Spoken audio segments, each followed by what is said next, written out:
Salve, salve guilda, sejam bem-vindos ao canal Marduk React. E o vídeo que a gente vence aqui hoje é mais um do canal Mangake, que é o verdadeiro nome de Joy Boy revelado, o deus do Sol Nika explicado, One Piece 1018. Esse é mais um react de uma review aí do canal Mangake. Eu também vou fazer o do Bruno Bandeira. Possivelmente não vai sair no mesmo dia, talvez no próximo dia saia. Mas não se preocupem, eu faço dos dois canais aí agora.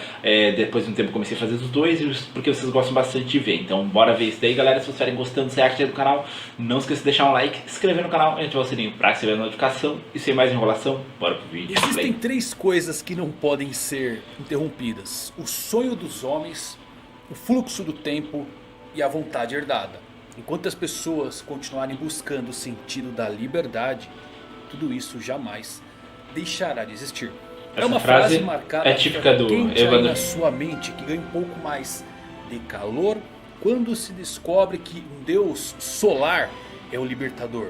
Sua capacidade de fazer os outros sorrirem e seu nome são camadas misteriosas, mas que podem explicar muito. Quer saber quem é Nika, o deus do sol, e os mistérios que o envolvem? Então se liga que eu vou falar nisso agora.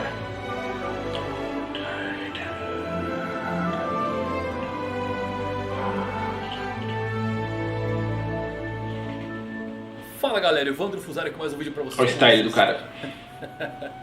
Eu sei que vocês estão confusos. Espero que vocês estejam muito bem. Que capítulo foi esse, meus amigos? Quem é o deus solar Nika? Eu descobri muita, mas muita coisa legal. Assiste até o fim esse vídeo porque vai bagunçar a sua mente. Afinal não veio para responder nada, somente para te confundir mais. Mas você não vai se arrepender. Se você é novo no canal, aproveita para se inscrever. Escritão Mangalático, dispara o like. E agora com vocês, todos os segredos de One Piece 1018.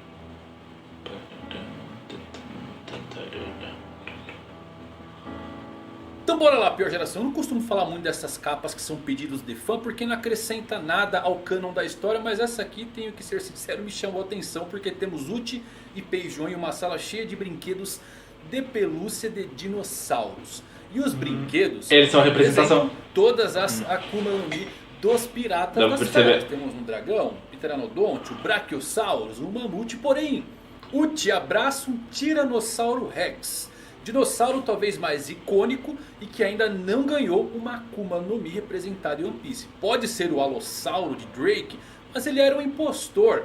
Talvez não seja nada, ou talvez Oda realmente coloque esse fruto ainda, quem sabe nas mãos de Yamato. Mas para ser sincero, ainda prefiro muito mais a do Byakuya, a do Tigre Branco.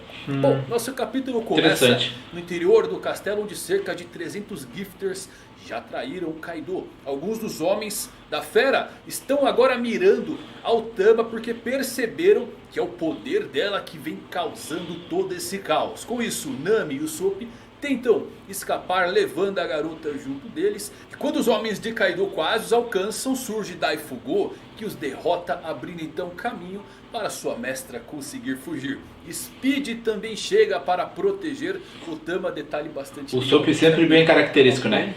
Tudo que é foto. Enquanto o Soap corre atrás deles, pedindo para deixá-lo montar também na Speed. Vemos também o Gazella Man, que diz que localizou e vai cuidar. Imagina isso aí. Pode não ser nada relevante, mas é esse balãozinho de fala que geralmente liga para a volta do cão de Otama posteriormente na história. Temos então uma cena legal onde Zeus aparece e pergunta a Nami se ele pode ser seu servo novamente. E Nami, que é uma pessoa muito legal, diz que prefere parceira. Isso aumenta muito a moral de Zeus, que parte então empolgado para atacar os homens de Kaido, limpando então o caminho para sua companheira. Curioso como Zeus consegue se manifestar normalmente em forma de nuvem.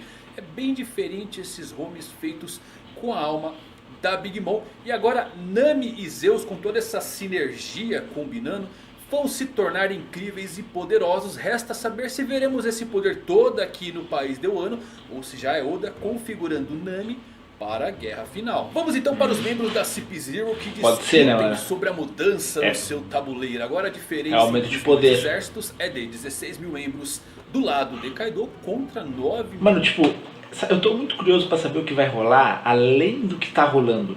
Por que eu digo isso? Porque assim, tem muita coisa pra acontecer ainda no One Piece, tá ligado? E tipo, a gente já sabe mais ou menos o que tá sendo o ano. A gente já tem essa base. E eu quero saber o que vai rolar depois. Quem que vai aparecer? Como que vai ser a próxima guerra? Quem vai estar envolvido? Como vai iniciar? Nossa. Ao lado dos... Ou vai ser uma continuação dessa guerra? Samurais. Entende? Temos então um diálogo para lá de interessante, onde os membros discutem que não se importam com o resultado e quem vai ganhar. Eles só precisam confirmar a morte de uma certa pessoa, Huzhu, ao qual um deles também nos diz que as informações confidenciais do governo mundial que Huzhu possuem são muito antigas e não há prejuízo para o governo caso essas informações venham a vazar. De qualquer forma, Huzhu é melhor morto para não haver manchas de um fugitivo. Esse diálogo me pegou de surpresa completamente. O fato deles falarem que as informações que Huzhu possui não são relevantes não se encaixam no contexto que Oda tentou dar a Gomu Gomu no Mi no capítulo anterior. Uma fruta que parece ter uma certa importância visto que foi escoltada pelo governo mundial. Pode ser que esses membros não sabem as informações que Huzhu possui, visto que é dito no diálogo e sugere que esse membro acha que as informações de Huzhu são datadas. E no final, Huzhu ainda sabe algo que a Cypher Pool preferia não divulgar. Ou não, talvez realmente a Gomu Gomu não tenha nada demais. O que é difícil com a nota do último capítulo sobre uma fruta importante o suficiente para ser guardada pelo governo. Então eu acho que ainda há algo mais nesta história do que ela aparenta. Vimos Shanks realmente indo se encontrar com o Gorosei para falar sobre um certo pirata. Mesmo quando Shanks chega em Marineford, Sengoku acata o seu pedido de parar a guerra porque era ele. Isso aumenta muito mais a sensação de que algo não se encaixa. Se Shanks e o governo mundial são normalmente passivos um com o outro, qual era exatamente o interesse de Shanks, o Ruivo, neste navio que carregava a Akuma que hoje está com o Luffy? O governo quer do Flamingo morto porque ele sabe sobre o tesouro nacional de Mary Jones. Imagina se o Shanks deu Akuma no Mi pro Luffy achando que o Luffy tipo, morreria e era o plano. E ele afirmou que a Ope Ope no Mi especificamente, junto com este tesouro, permitiria que alguém conquistasse o mundo. Faz todo o sentido que a fruta que eles gostariam de manter longe das mãos de qualquer pirata é sem dúvidas a fruta de Law. Embora eu não acredite que ainda não os disseram porque eu acho que a Gomu Gomu no Mi era sim uma fruta no radar do governo mundial que eles queriam fora das mãos dos piratas a todo custo. Pode ou não ser coincidência o fato do almirante de frota querer tantos usuários da Gomu Gomu no Mi e da Ope Ope no Mi mortos, que chegou a colocar um cargo de almirante em risco por isso lá em Dressrosa. Mas como eu já disse, bato na tecla, pode ser qualquer explicação da Gomu Gomu. Um poder absurdo, pertenceu a alguém poderoso, seria utilizado em experimentos, é a chave para algo maior. Pode não ser nada, pode até mesmo ser que o governo tenha um vidente como a Madame Chiarly que previu que esta fruta causaria estragos na mão do pirata que a consumisse. O chapéu de palha gigante mesmo lá em Mary Joyce, aquilo pode não ser um chapéu, talvez ali estejamos olhando diretamente para Uranus, a arma ancestral que tudo vê. E quando questionada sobre qual a maior ameaça do mundo... Mano, eu quero saber o que é o Insama. Bom, se parar pra pensar, se esse é o formato... Eu acho que esse é o Insama, né? O formato aí escuro que apareceu, se eu não me engano.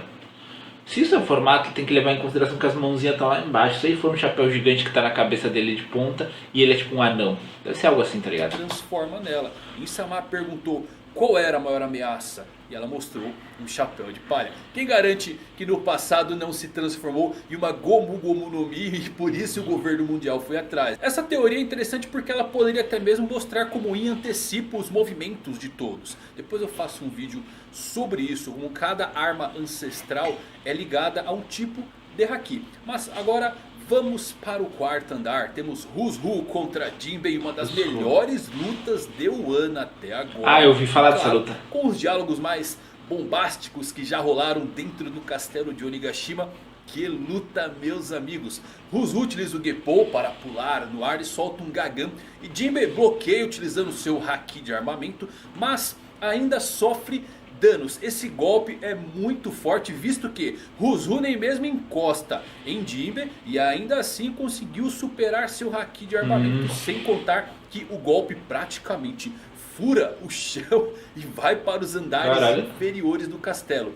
Jinbe questiona se ele guarda rancor por Luffy por conta dele ser o atual dono da Gomu Gomu no Mi, mas Rus-Ru responde que Shanks é a pessoa por trás de sua raiva. Luffy herdou seu chapéu e os poderes do fruto, então é natural. Bom, então já estão começando a comentar aí sobre o Shanks, né? Já introduziram a história da Gomu Gomu no Mi, que foi dada por Shanks ao Luffy, dada não, né? Mas levada. Já introduziram onde ela estava, ou seja, leva em consideração de onde o Shanks esteve.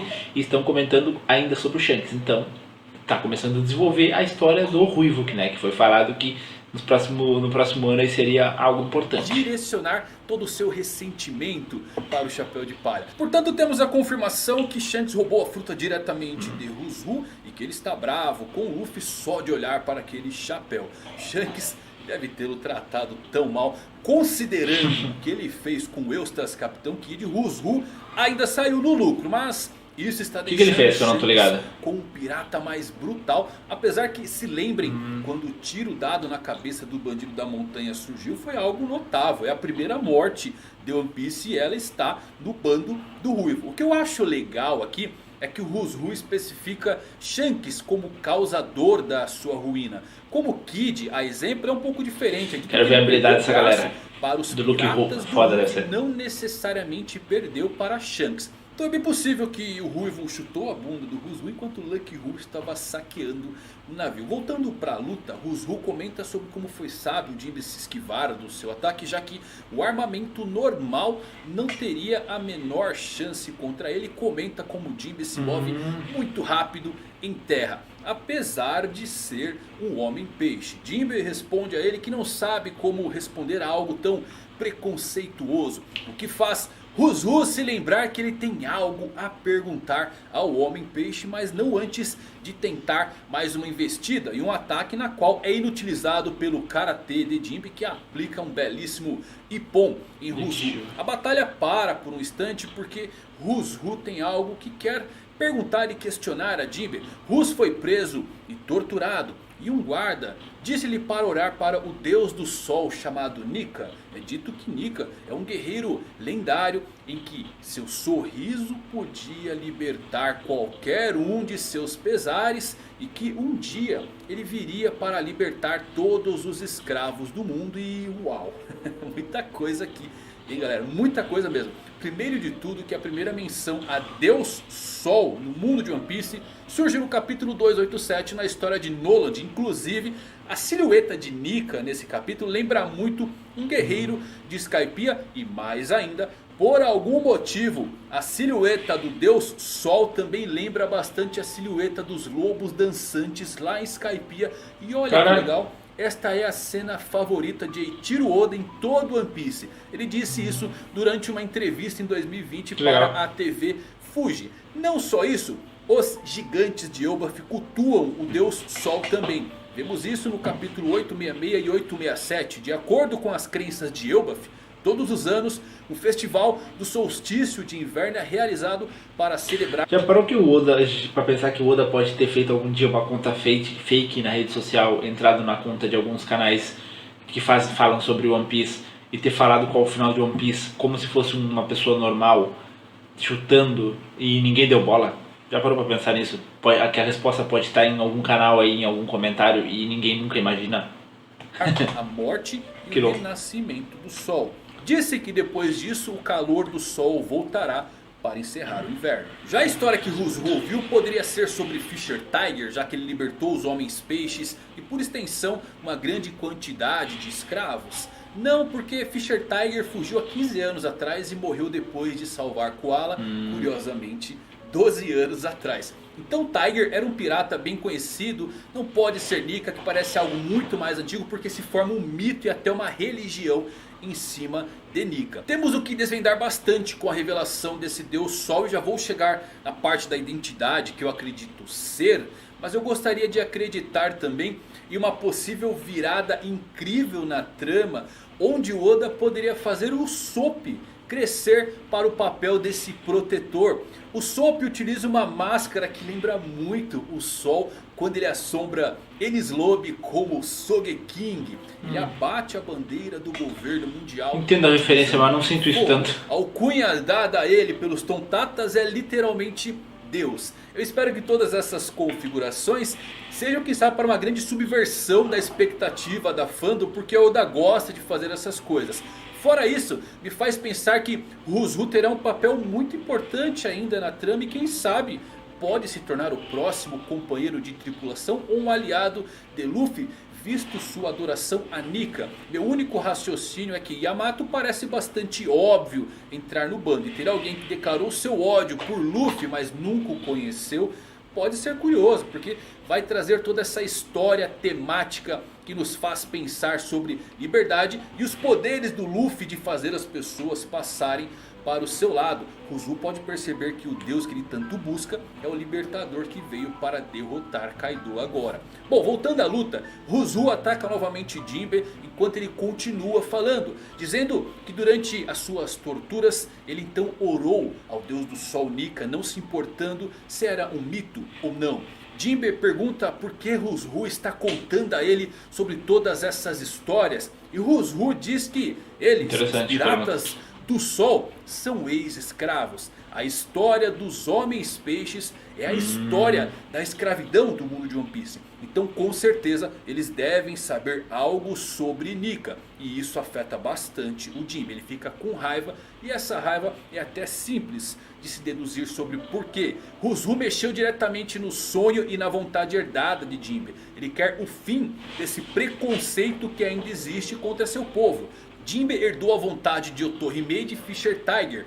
Rus-Ru, no meio de seus ataques, nos conta que o guarda que lhe contou sobre Nika desapareceu misteriosamente. Percebendo então que esta história não deveria se espalhar, ele decidiu fugir da prisão e se questiona por que é proibido saber ou falar sobre o deus do sol Nika. Jinbe só fica mais furioso e sombrio com as palavras de Rus-Ru. E isto aumenta bastante sua determinação, ao ponto de que seu haki do armamento começa a superar todos os ataques vindos do Tobi-Roupa. Por fim, Jinbe utiliza a técnica secreta do Gyojin Karate. E que golpe é esse, meus amigos? O soco de Jinbe acerta Rus-Ru bem no meio do rosto. E uma cena digna de papel de parede. A tela praticamente racha toda. Vemos todos os pilares da sala desabando devido à onda de choque desse ataque poderosíssimo de Jinbe.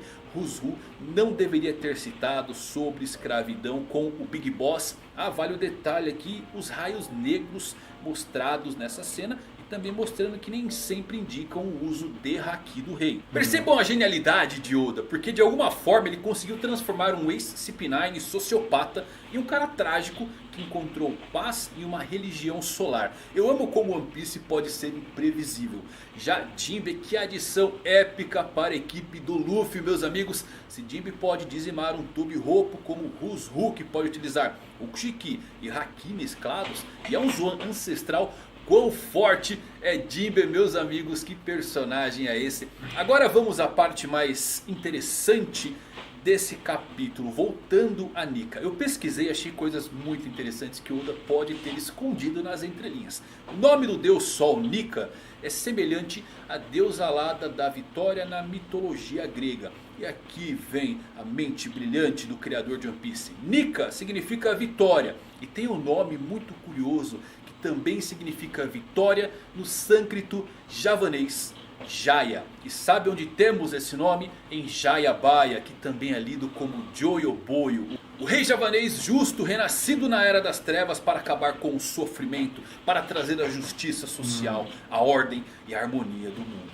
Nika igual Jaya, igual Jayabaya, Joy Boy. E talvez, meus amigos, o nome verdadeiro de Joy Boy seja Nika. Portanto, Nika deve ser o nome que os homens peixes deram a Joy Boy há 800 anos atrás. Interessante. Provavelmente os libertou e os levou à superfície e os fez ver o sol pela primeira vez. Por isso o chamam de o Deus do Sol. Essa lenda provavelmente foi passada por gerações entre os homens peixes, o que pode ter motivado alguns de seus piratas a fazerem a tatuagem que representa o Deus do Sol. Está tudo ligado, inclusive a árvore Eva, que leva a luz solar até o reino deles.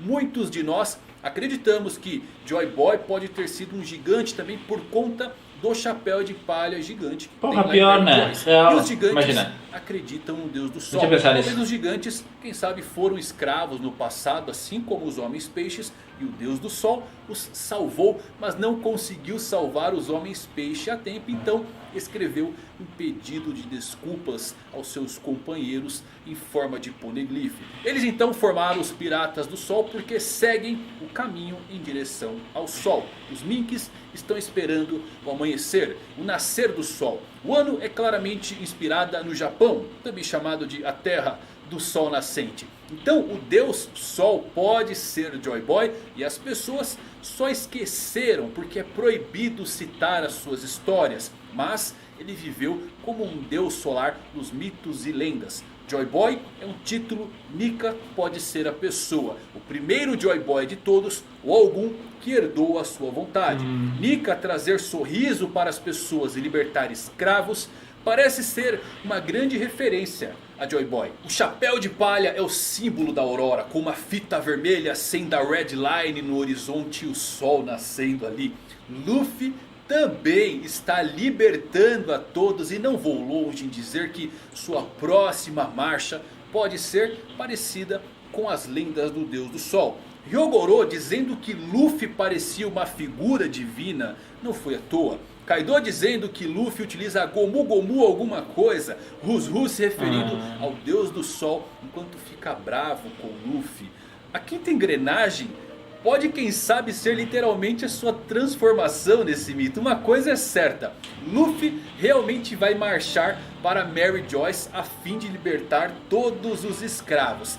Ele é o inimigo dos deuses, aquele que está sempre sorrindo. Uma das 9 sombras que vai trazer o amanhecer para o ano. O homem que literalmente navega em um navio de 1000 sóis, que vai cumprir a promessa deixada com Poseidon, levando o testamento herdado de Gold Roger e podendo conversar com todos utilizando a voz de todas as coisas. Esse garoto tem ombros fortes, fortes o suficiente para carregar o mundo e seus 800 anos de história. A noite vai ser longa e sombria, mas é sempre um alento saber que após a escuridão temos um belo amanhecer.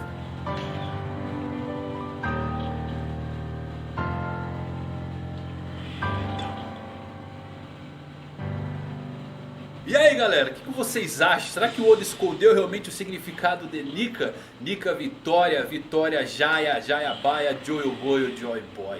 Ah, você não me engana. Será que temos aí o nome de Joy Boy? Legal, né? Mas também seria muito legal o Sop surpreendendo aquela máscara de sol dele. Talvez não seja à toa, Deus, o Sop, Deus do Sol. Vai saber para onde o Oda vai. Muita coisa legal nesse capítulo. Talvez eu revisite alguns pontos aqui. Vou até reler agora para ver se eu absorvo mais alguns pontos. Mas espero que vocês tenham ficado confusos. Se você gostou desse vídeo, deixa o like, compartilha com seus amigos. Até a próxima, valeu por assistirem. Fui.